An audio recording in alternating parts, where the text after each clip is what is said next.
Berfirmanlah Allah, kami hendak menjadikan manusia menurut citra kami, sebagai cerminan kami.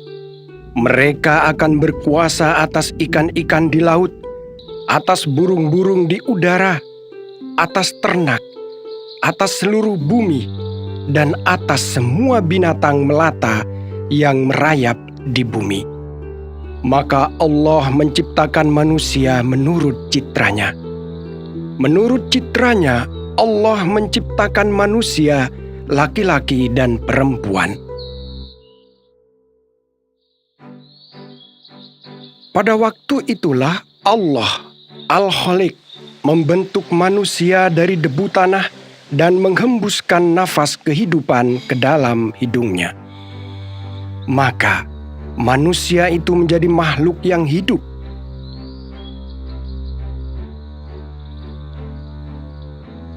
Allah Al-Khaliq membuat Taman Firdaus di Eden, di sebelah timur. Di sanalah Ia menempatkan manusia yang telah dibentuknya itu.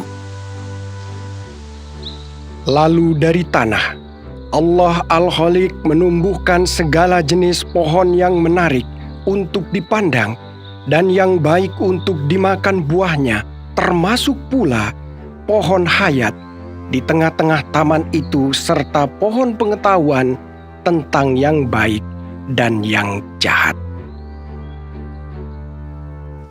Allah Al-Khaliq mengambil manusia itu dan menempatkannya dalam Taman Firdaus untuk mengerjakan serta memelihara taman itu. Lalu Allah Al-Khaliq memberi perintah kepada manusia itu, firman-Nya, buah dari semua pohon dalam taman ini boleh kau makan dengan bebas. Tetapi buah dari pohon pengetahuan tentang yang baik dan yang jahat itu jangan kau makan, karena pada hari engkau memakannya, engkau pasti mati.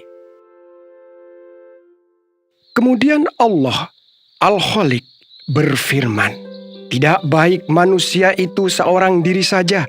Aku hendak menjadikan seorang penolong baginya yang sepadan dengannya. Maka Allah Al-Khaliq yang telah membentuk dari tanah segala binatang di padang dan segala burung di udara, mendatangkan semua itu kepada manusia untuk melihat bagaimana manusia itu menamainya. Apapun nama yang diberikan manusia itu kepada tiap makhluk hidup, itulah yang menjadi namanya. Lalu manusia itu menamai segala ternak, burung-burung di udara, dan segala binatang di padang.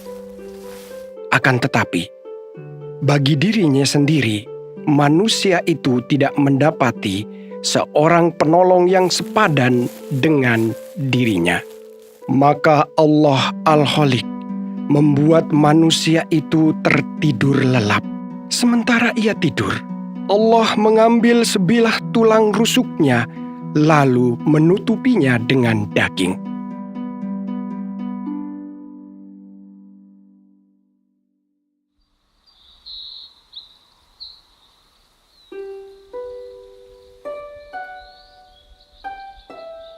Dari tulang rusuk yang diambilnya dari manusia itu, Allah Al-Khaliq membentuk seorang perempuan, lalu membawanya kepada manusia itu.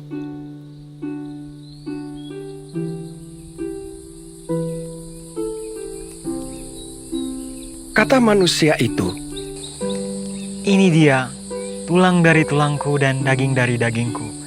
Ia akan disebut perempuan sebab ia diambil dari laki-laki." Sebab itu, seorang laki-laki akan meninggalkan ayahnya dan ibunya, lalu berpaut dengan istrinya, sehingga keduanya menjadi satu. Manusia dan istrinya itu keduanya telanjang, tetapi mereka tidak merasa malu.